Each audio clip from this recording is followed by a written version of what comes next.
तर स्वतःच खरेदी केलेली फॉर्च्युनर गाडी लोकांनी घेऊन दिल्याचं लक्ष्मण हाके खोटं सांगत असल्याचा दावा अमोल मिटकरींनी केलाय। परभणीमध्ये लक्ष्मण हाके नव्या फॉर्च्युनर गाडीसह दिसले होते। ही गाडी आपल्याला परभणीच्या राणी सावरगाव इथल्या ओबीसी बांधवांनी दिल्याचा दावा हाकेंनी केलाय। ओबीसी चळवळीसाठी गावागावात पोहोचता यावं यासाठी कार गिफ्ट मिळाल्याचा दावा हाकेंनी केला होता।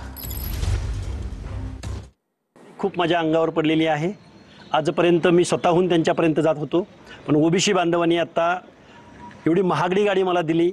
ही चळवळ कुठेही थांबली नाही पाहिजे। कुठल्याही गावात गाडी विना किंवा कुठल्याही अडचणी विना त्या ठिकाणी कुठलीही अडचण येऊ नये अशा भावना त्यांच्या त्या गाडी देण्यामागे आहेत।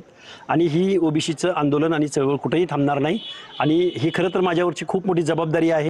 अहो, जो माणूस स्वतः गाडी घेऊन लोकांना सांगतो म्हणजे आपल्याला भुलवतोय की मला जनतेने गाडी दिली आणि गाडीत बसलाय पण त्यांनी हवेत गेलंय, त्याच्यामुळं त्यानं त्याच्या गाडीचं पासिंग बदलावं, त्याच्या मेंदूवर जरासा काहीतरी परिणाम झालाय। तो ओबीसीचा नेता नाही।